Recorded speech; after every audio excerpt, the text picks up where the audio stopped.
My name is Melinda L. Ulrey, and I am 27 years old. 5 years ago, if you had met me, you would have seen a wide-eyed girl with a fresh engineering degree, 2 internships under my belt, and a duffel bag full of ambition.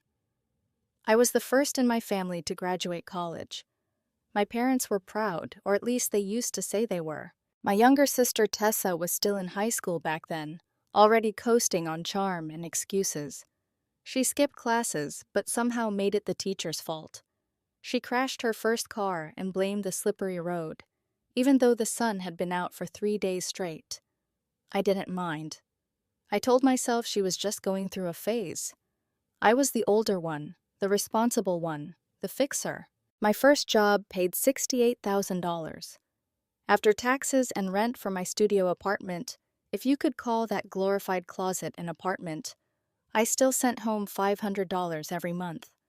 Mom said it helped with groceries and utilities.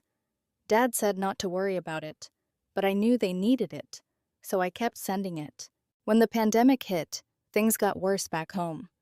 Dad's factory cut shifts, then closed altogether. Mom lost her part-time job at the library. Tessa dropped out of community college and got really into crypto, astrology, and conspiracy theories. I didn't say anything. Everyone was unraveling in their own way, so I upped my payments to $800. Then in 2021, my tech startup got acquired. It wasn't life-changing money, not exactly, but my stock options vested, and after taxes, I walked away with just under $300,000. The first thing I did was pay off my parents' mortgage. I still remember the phone call. "Wait, you what?" my mom said, laughing nervously like I had just told a bad joke. "It's gone, Mom. No more payments. It's yours." There was silence. Then she whispered, "You shouldn't have done that, honey. That's too much." But Dad cried. Actually cried. It was the only time I had ever heard his voice shake like that. And Tessa texted me 5 minutes later. "Nice flex, sis. So what do I get?" I told myself it was a joke. By late 2022, I was making over 6 figures. Remote work gave me flexibility, and I found a modest little place outside Seattle. Still, every bill back home stayed on me. Internet, gas, water, electricity, phone plans. My name was on every account. I even set up autopay for their property taxes just to be safe.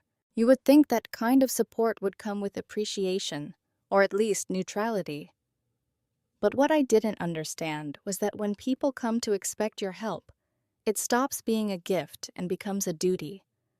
And the moment you hesitate, they call it betrayal. Everything cracked open at dinner last month. I had flown home for Dad's birthday. Nothing fancy, just a backyard barbecue with relatives, neighbors, folding chairs, cheap beer, and enough potato salad to feed half the county. I brought a nice bottle of whiskey, expensive steaks, and a Bluetooth speaker because their old radio sounded like it was broadcasting from 1986. Dinner started fine. Tessa was loud as usual, retelling some story about almost making $80,000 from a coin called banana cash or something equally ridiculous.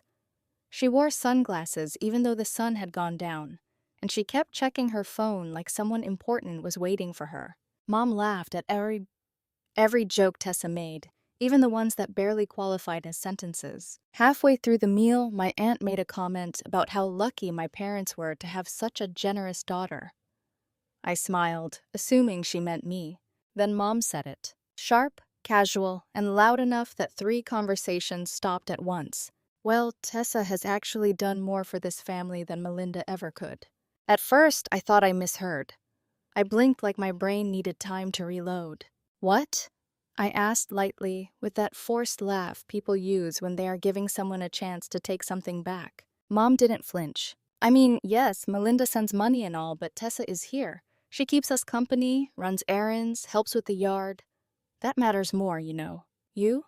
Tessa smirked, said nothing, and took another bite of corn on the cob. I stared at my mother. This woman I had covered for, protected, and supported for years. This woman who never once called just to ask how I was unless the Wi-Fi was down. She had reduced years of sacrifice to sends money and all. Because Tessa mowed the lawn once and sat on the couch for emotional decoration. Dad didn't say a word. He just looked down at his plate like the potato salad had become fascinating. I felt heat crawl up my neck, but I stayed quiet. I didn't want to make a scene in front of relatives who already treated Tessa like a charming, unfinished project, and me like a bank account with good posture. I excused myself early and went back to my hotel. I didn't sleep that night. Not because I was angry, though I was. I stayed awake because I was rethinking everything. The mortgage, the utilities, the hours on the phone with Comcast, the time I took off work to repaint their living room, the vacations I skipped so I could fly home and be told I was too serious, too quiet, too much.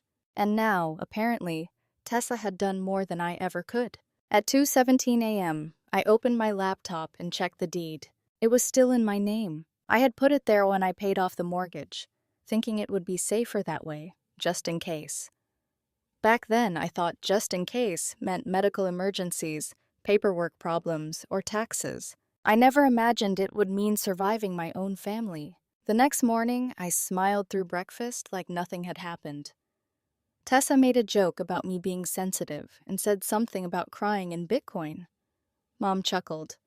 Dad sipped his coffee and stayed silent. But in my mind, something had already changed. If Tessa had done more for them, then maybe it was time she did more. And maybe it was time I stopped paying the bills for people with selective memory. I didn't go no contact right away. That would have been too sudden, too easy, and honestly too generous. If I disappeared immediately, they would have turned it into another story about how dramatic I was, how city life had made me cold, how I thought I was better than everyone. So I stayed for 2 more days. I smiled through breakfast.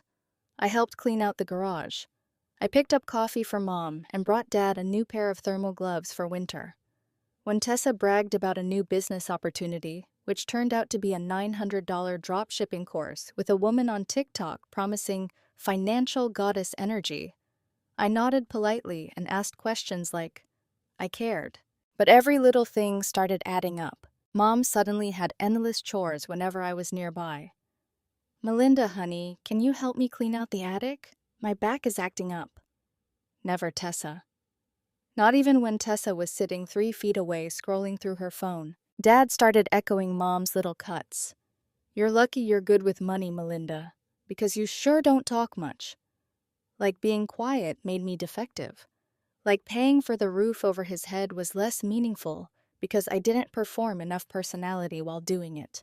Then came the moment that erased every excuse I had left. That night, I stepped onto the back porch to take a work call.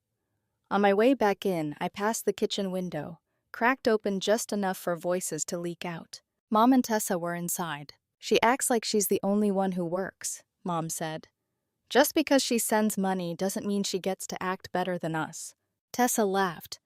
Yeah, she thinks she's some female Jeff Bezos or something. I swear, Mom, if I had that kind of cash, I'd buy you a real house, not this old thing. Mom giggled. Actually giggled. Oh, don't say that. You know you're the one we count on around here. I stood in the dark with my hand on the doorknob, throat tight, body cold. They meant it. It wasn't one cruel comment at a barbecue. It was the family religion. Tessa, the golden daughter who could do no wrong. Me, the utility company with a heartbeat. By the time I flew back to Seattle, I had made a quiet decision. I wasn't going to scream. I wasn't going to write some tear-filled email begging them to understand. I was just going to stop. No announcement, no drama, no guilt. Just stop. The first thing I did was move the house into a revocable trust under my name. A small legal firewall. Quiet. Invisible. Then I reviewed the bills. Every account still ran through my email, my card, my autopay. I paused the electric first. 3 days later, Mom called. Hey, sweetie, she said, voice sticky with false sweetness.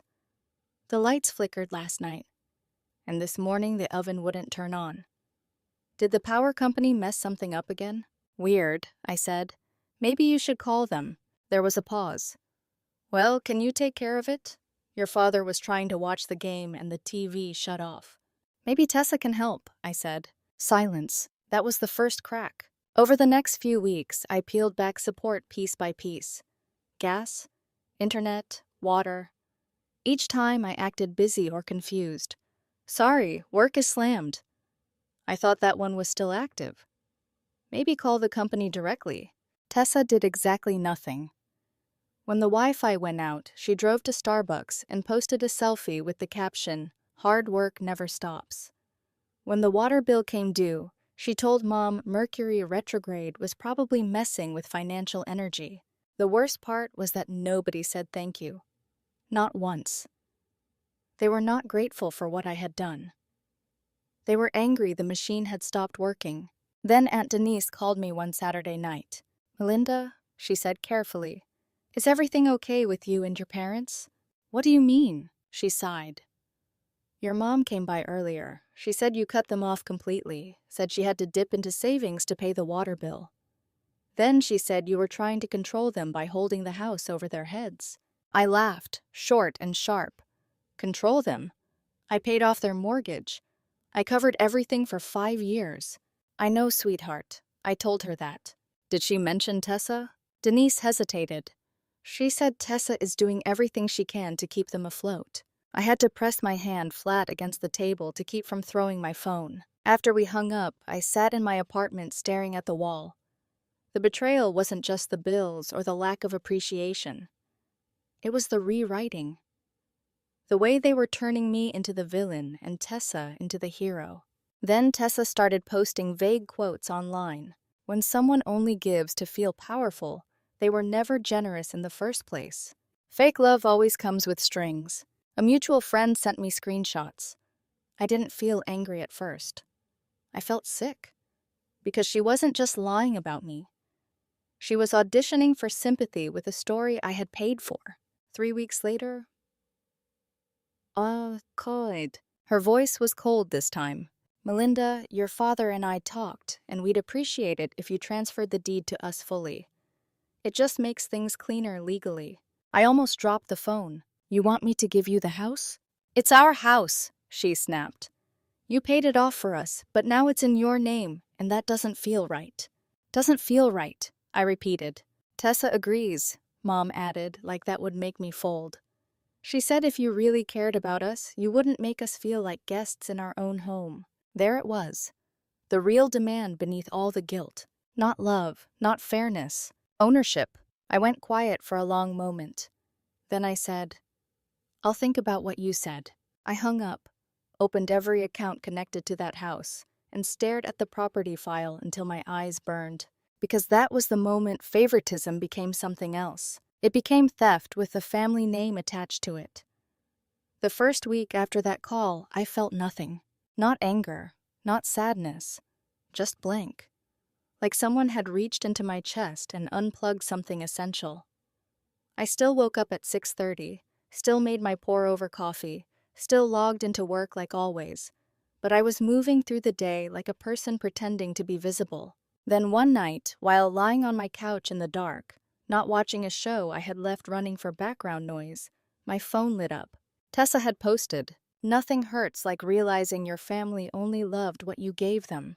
No names, no tags. She didn't need them. That was when it finally landed. I wasn't just being used. I was being erased. Every dollar I had sent, every bill I had covered, every birthday flight, every grocery delivery. Every time I fixed the Wi-Fi, paid for Dad's hearing aids, checked on Mom's prescriptions, handled property taxes, called repairmen, stayed calm, stayed useful, stayed available, all of it was being scrubbed from the family story. And worse, they were not even hiding it. That night, I cried. Not a quiet movie tear.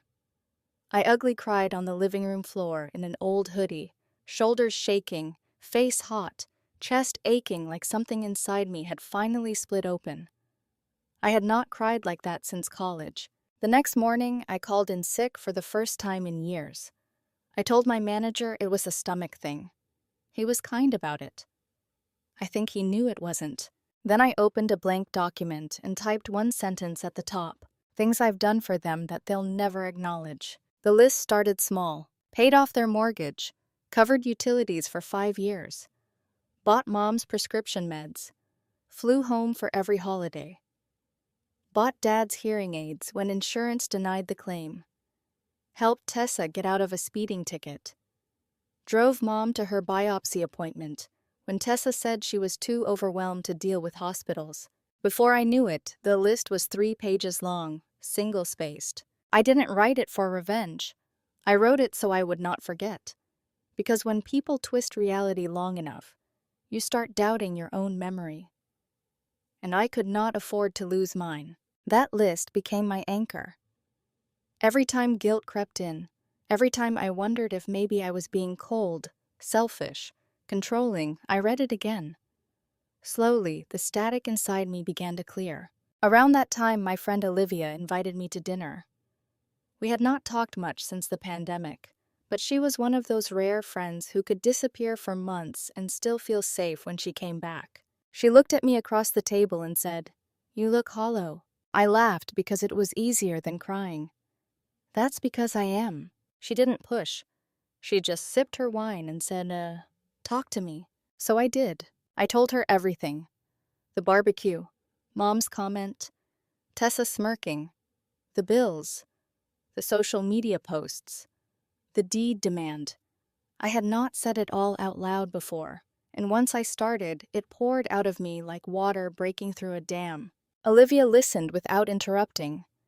When I finished, she set down her glass and said something I never forgot. "Melinda, you were trying to buy love from people who never learned how to give it?" That hit harder than anything my mother had ever said, because deep down, I knew she was right. For years, I had been trying to earn affection, earn inclusion, earn proof that I mattered. And every time I thought I had done enough, the goalpost moved. So I stepped off the treadmill. Literally, I booked a small cabin in the San Juan Islands. Nothing fancy.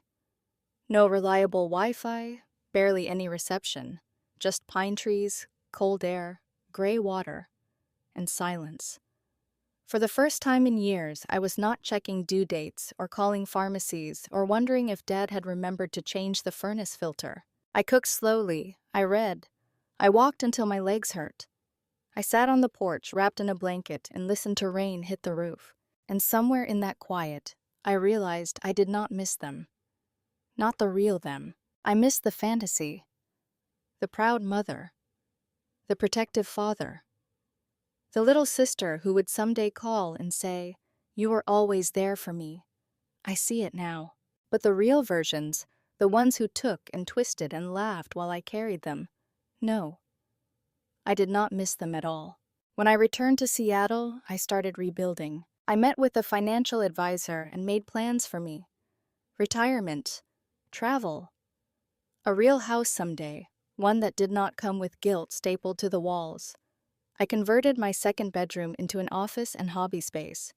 I bought a desk facing the city skyline. I took up woodworking and made an ugly coffee table with uneven legs and too much varnish. I loved it anyway. Then came therapy. My therapist, Clara, was sharp, warm, and impossible to fool. One afternoon, after I spent 20 minutes defending my mother and then crying because I did not believe my own defense, Clara said, "I think you are grieving the wrong person." "What do you mean?" "You keep grieving your mother. But I think you're mourning the version of her you created, not the one who actually exists." I stared at her, the mother in my head, the one who hugged me after graduation and whispered, "You make us proud," had probably never been real. The real woman needed someone to blame when life disappointed her. And Tessa, charming and helpless, was the perfect opposite of me. They needed a hero and a villain. I had simply been cast before I knew there was a script. Months passed. I was not fixed, but I was stronger. I stopped checking their social media. I stopped answering bait. I started dating again carefully, honestly, telling people up front, "My family situation is complicated, but I'm building something better." Then one evening, my phone buzzed. A message from Mom. "Your father is in the hospital. Call me." No details, no warmth, just a command. I stared at it for over 2 hours. And for the first time in my life, I did not run. I didn't call my mother. The old version of me would have.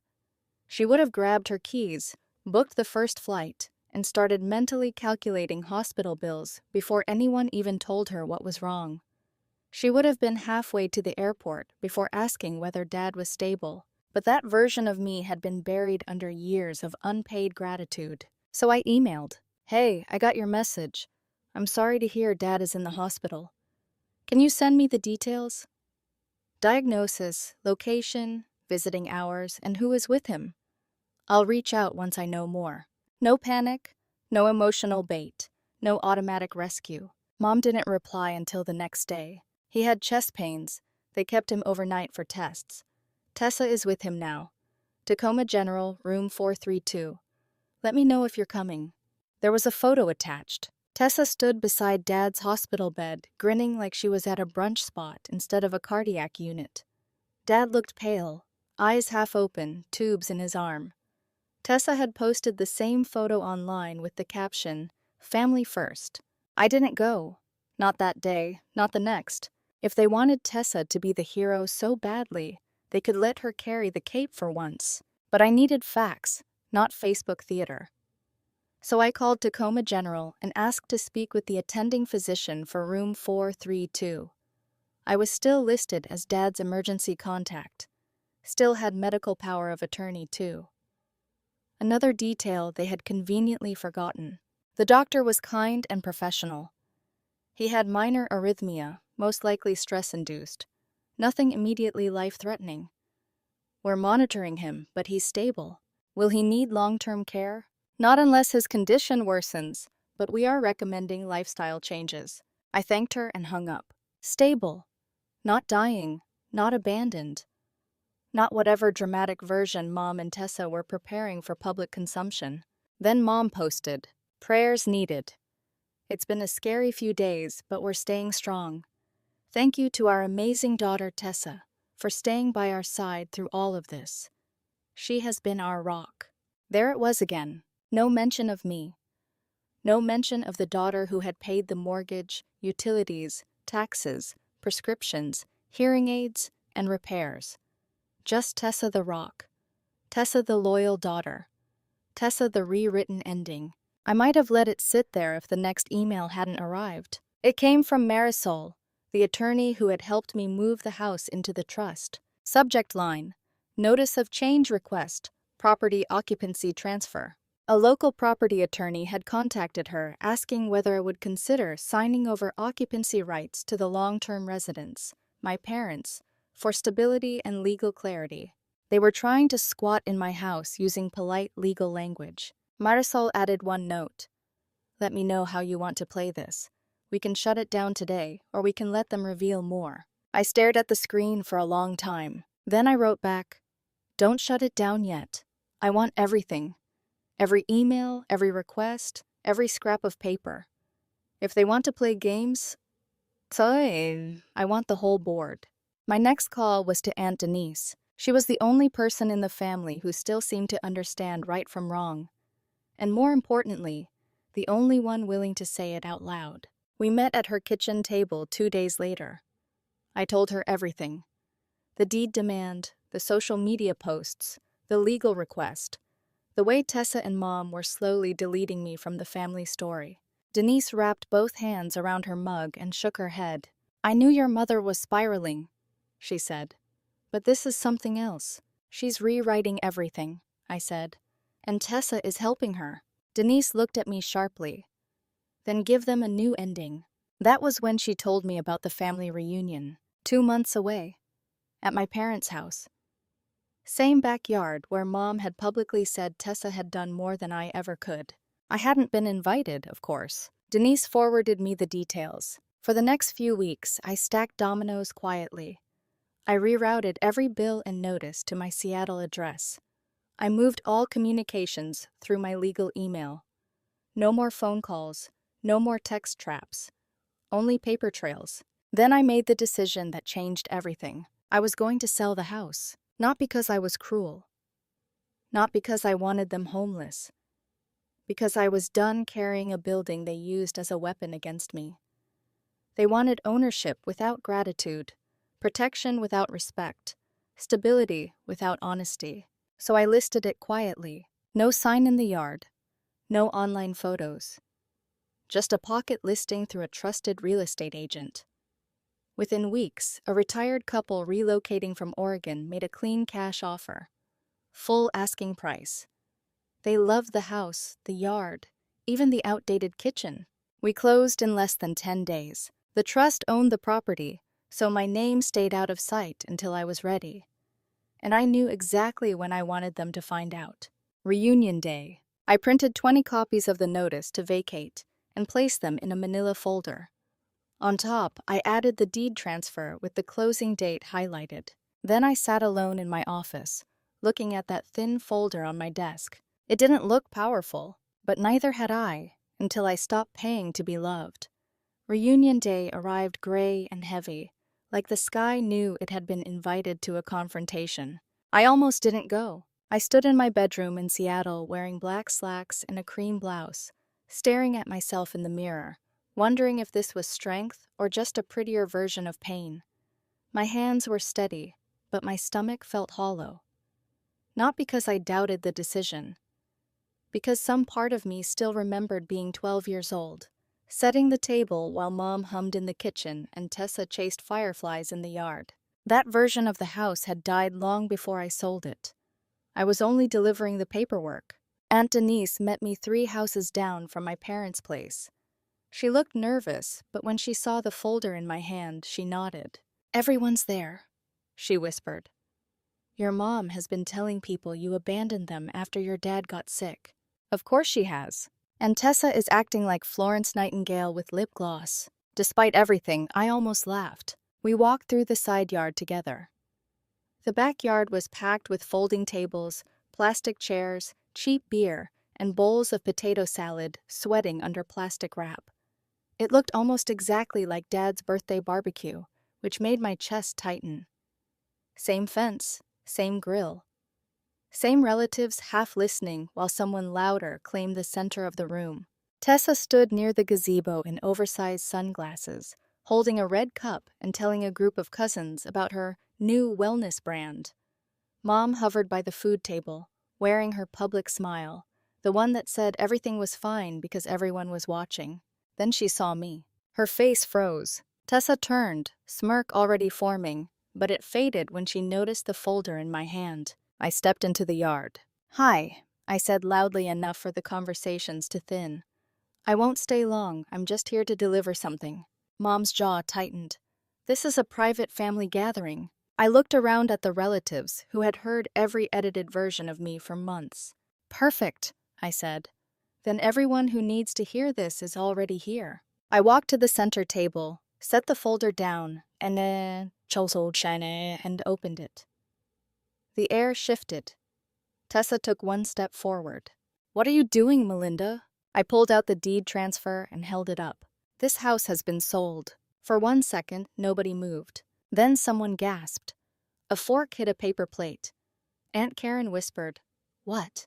Mom's face went pale. "You did what?" "I sold the house," I said. "The house I paid off. The house whose taxes, utilities, insurance, and repairs I covered for 5 years. The house you asked me to sign over after telling everyone Tessa had done more for this family than I ever could." Tessa laughed, but it came out thin. "You can't just kick them out. That's illegal." I looked at her calmly. They were never tenants. They never paid rent. There was no lease. They were informal occupants in a house owned by my trust. The new owners have issued notice. I handed her a copy. "You have 30 days. The yard erupted in murmurs. Uncle Brian stood up slowly. "Wait, Melinda, you paid for this place." "Every cent," I said. "Mortgage, utilities, property taxes, insurance, everything." He turned toward my mother. "Linda, you told us Tessa was keeping things afloat." Mom's eyes flashed. "This is not the time." "No," I said. "This is exactly the time. You made it public when you told people I was controlling you. You made it public when you erased everything I did and replaced me with Tessa because she was easier to praise." Tessa stepped closer, voice low and sharp. "You think this makes you look good?" "No," I said. I think it makes the truth visible. Dad appeared near the back door then, thinner than I remembered, one hand on the frame. For the first time, he looked old. Not sick exactly, just small. "Melinda," he said, and my name sounded strange in his mouth, like he had not used it honestly in years. I looked at him, waiting. He swallowed. "You didn't have to do it like this." That hurt more than Mom yelling, because maybe once I had wanted him to say, "We shouldn't have done this to you." Instead, even now, he was more wounded by the exposure than the betrayal. "You're right," I said softly. "I didn't, but neither did you." I turned back to the table and placed the rest of the notices on top. "The buyers are fair people. You have 30 days. After that, communication goes through my attorney." Mom's voice cracked. "You're throwing your own parents out." "No," I said. "I'm giving you the same kind of security you gave me. Conditional, temporary, dependent on someone else's mood." Tessa's face twisted. "You're heartless." I looked at my sister, the girl I had defended for years, the woman who had smiled while I was erased. "No, Tessa, I'm finished." Then I walked away. Nobody followed. 3 weeks later, Marisol called. "They moved out," she said. "Keys in the mailbox. No major damage. A few passive-aggressive notes, but the buyers are happy." I closed my eyes. Good. After that, there was no dramatic apology, no tearful reconciliation. A few relatives sent quiet messages. "I didn't know." "I'm sorry." "You did more than anyone ever said." I moved into a real house of my own a few months later. No shared walls, no family ghosts in the paint. I bought furniture I liked. I planted lavender by the porch. I learned how to cook meals for myself without calculating who else might need saving. And one evening, with the windows open and the curtains moving softly in the breeze, I realized I was not waiting for my phone to ring anymore. The best revenge was not watching them lose the house. It was finally coming home to myself.